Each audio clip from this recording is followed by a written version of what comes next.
네, 우리 인사하십니다. 할렐루야 샬롬 하고 인사하십니다. 할렐루야 샬롬 샬롬 샬롬 샬롬 샬롬.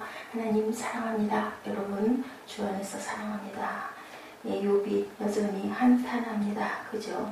예, 나를 언제까지나 이렇게 고난이 있게 하겠습니까? 하고 하나님께 계속 기도하죠. 1, 2절이죠. 여인에게서 난 사람은 사는 날이 적고 괴로움이 가득하고 그 발생함이 꽃과 같아서 쇠해지고 그림자같이 신속하여서 머물지 아니하거든. 우리가 고난받을 때 우리는 고난이 너무 커 보여요. 감당하지 못할 것 같죠. 근데 그것이 예방주사와 같다라고 생각을 일단은 해야 견딜만 한 거죠. 예방주사 맞으면 조금 앓죠. 약간 열도 나고, 그죠?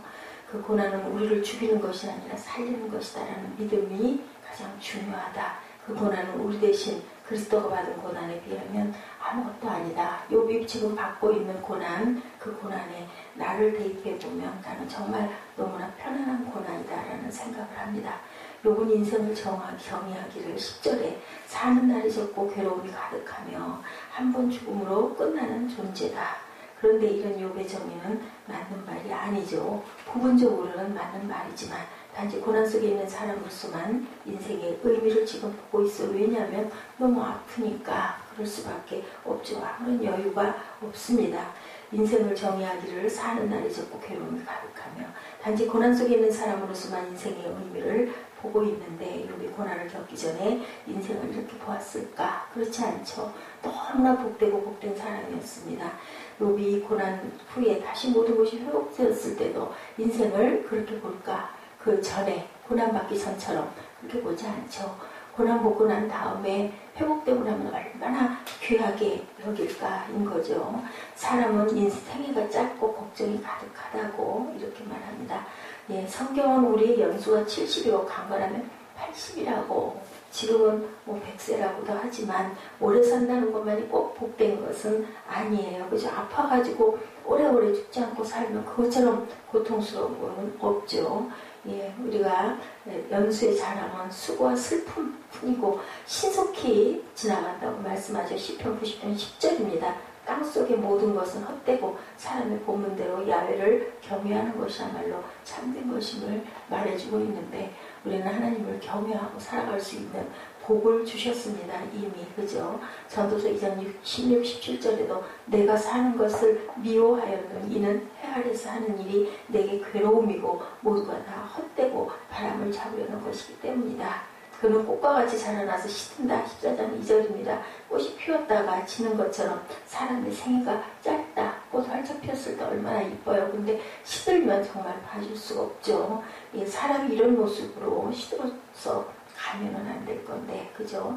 다른 것으로 더 빛이 나고 아름다워질 텐데 참 그렇게 되기가 어렵습니다. 시편 103편 15절 인생은 그날의 풀과 같으며 그 영화가 들의 꽃과 같다. 사람이 누우면 다시 일어나지 못하고 하늘이 없어지기까지 잠을 깨지 못하느니라. 12절입니다. 오늘 본문 주님이 재림하시는 날 하늘의 불이 다 없어지는 날에는 그리스도 안에서 죽은 자들이 먼저 썩지 아니할 것으로 다시 살고 그 후에 살아남이 있는 자들이 변화하게 된다.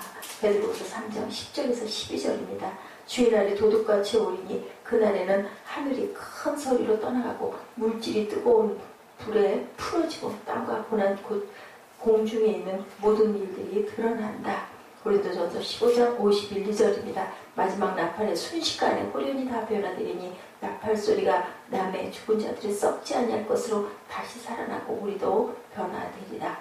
데살로니가전서 4장 13절에서 17절에도 형제들아 자는 자들의 관하여는 너희가 알지 못함을 우리가 원하지 아니하노니 주께서 호련과 천사장의 소리와 하나님의 나팔 소리로 친히 하늘로부터 강림하시니 그리스도 안에서 죽은 자들이 먼저 일어나고 그 후에 우리 살아남은 자들도 그들과 함께 구름 속으로 끌어올려 공중에서 주를 영접하게 하시리니 그리하여 우리가 항상 주와 함께 있으리라.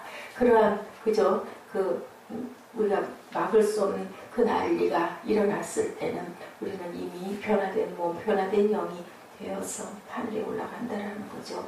코끼리를 볼 때 우리가 전에도 어느 위치를 보느냐에 따라서 그림이 달라진다. 인생관도 인생의 어느 지점을 보느냐에 따라 달라질 수가 있다. 이렇게 말하는 우리가 이해할 수 있죠. 우리는 그보다 더 할 거니 기도는 하겠습니까? 기도할 의욕이나 하겠습니까? 예, 저는 생각합니다. 그러나 우리는 욥의 이런 말을 보면서 현재 얼마나 많이 지금의 나의 위치에서만 진리를 보는 우를 많이 범하는가를 한번 돌아보고 생각해 봐야 되겠죠. 우리는 진리를 너무 편파적으로 일시적으로만 보는데 이것을 깨닫고 이러한 시각을 극복할 수 있어야 한다. 예, 오늘도 복동방송에서 잠깐 얘기하는데 인생이 가장 오랫동안 평강하게 잘 살다 갈 수 있는 것, 불을 내어도 해가 질 때까지 품지 말고, 어떤 부부가 그랬대죠. 눈을 뜨면서 남편은 사랑합니다, 아내는 미안합니다, 이렇게 항상 인사를 했는데 그 부부가 오래 사는 비결은 그 단 두 마디밖에 없었다. 한 사람은 사랑으로, 한 사람은 먼저 사과함으로. 그리고 생활 가운데서 서로 아프고 힘든 일이 있거나 상대방에게 미안하고 섭섭하게 있었을 때도 분을 저녁까지 품지 않고 그렇게 다 비우고 살아가는 자세에 돌아봅니다. 나는 과연 어떤가? 상대방이 나에게 섭섭하게 말하는 것, 그것으로 인하여 밤새도록 마음을 앓고 그 아침에도 그것이 씻기지가 않아서 마음에 남아있는 건 아닌가? 이런 것들을 우리가 비우고 없애야 되겠죠. 네. 선교사역을 하다가 게릴라들에게 붙잡혀서 9개월 동안 24시간 내내 손을 등 뒤로 묶인 채 지낸 선교사 브루스 올슨의 이야기, 예, 어떨까요? 우리가 하루 이틀만 만약에 손을 못 써서 등 뒤로 묶여갖고 있다고 생각해 보세요. 근데 9개월이라는, 저는 그 9개월이 굉장히 길게 그렇게 너무 아프게 느껴졌습니다. 얼마나 힘들까. 그 다음에 그 손이 풀려서 살아났을 때 얼마나 인생이 귀할까 하는 생각을 합니다.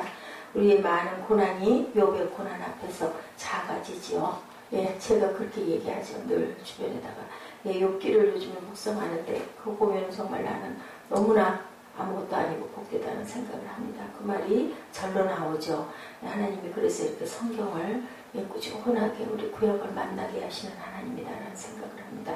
욥의 고난도 또 다른데 큰 고난 앞에서는 작고 편안한 고난이 되겠죠. 그리고 그 고난을 통해 지옥문을 피해갈 수 있다면 그 고난이 지옥의 고난에 비해 얼마나 작고 편한 고난인가. 우리가, 예, 그리고 하나님께 너무 감사하고 아버지 알게 해준 게 감사하고 생명 안에 들어가게 해주신 게 감사하고, 그렇게 우리가 나머지 인생도 잘 맞춰야 되는 것이 우리가 오늘 현재의 고난이 장차의 영광과 비교할 수 없도다라는 그 바울의 고백이 감사하죠. 마태복음 6장 13절에 예, 우리를 시험에 들게 하지 마옵시고 다만 악에서 구하옵소서라는 그러한 말씀이 묵상되었습니다. 주님이 십자가를 앞에 두고 간절히 기도하고 계실 때 제자들은 잠들어 있었죠. 한시도 너희가 깨어있을 수 없겠더냐. 두 번째 오셔서는 마음은 원이로도 너희들 육신이 연약하구나 라고 말씀합니다. 어떤 형태로 유혹에 부딪힐지, 시련을 당할지, 혹은 악에 말려 들어갈지 우리는 알 수가 없고, 위험이 곳곳에 도사리고 있고 내 힘으로는 불가능하고 도움이 필요한데, 여섯 번째 강구는 이중 명령의 형태입니다. 들게 하지 마옵시고 구하시옵소서. 그만큼 긴급하고 간절하죠. 사탄이 광명의 천사로 위장하고 접근해서 신앙생활의 길목에 숨어있다 우리를 물고 넘어뜨립니다. 사탄은 유혹의 대상자를 욕망의 그물로 낚기 위해서 감각과 본능의 미끼를 던져놓고 있죠. 거친 듯하면서도 부드럽게, 순진한 듯하면서도 교활하게 다가와서 관심과 소유욕을 자극하고 허영을 부추기고 완벽하게 만족을 느끼는 사람은 유혹이 불가능한데 우리가 완벽하게 만족을 느끼고 살 수가 없는 거죠. 여전히 우리가 믿는 것은 감당할 시험을 주시는 분이 하나님이시며 우리를 악에서 구하실 분도 하나님이라는 사실, 악에서 제외된 사람은 아무도 없고, 그죠? 악한 세상, 우리는 원죄의 죄를 또한 가지고 나왔기 때문에 유혹은 채워지지 않는 욕망의 호수에 낚싯대를 항상 던진다는 것을 기억해야 되겠죠. 감당할 시험 주시는 아버지 감사합니다. 오늘도 저희들 장차 올 영광에 비교할 수가 없습니다 라는 고백을 하는 저와 여러분 되시기를 주님의 이름으로 축복합니다. 기도하시겠습니다.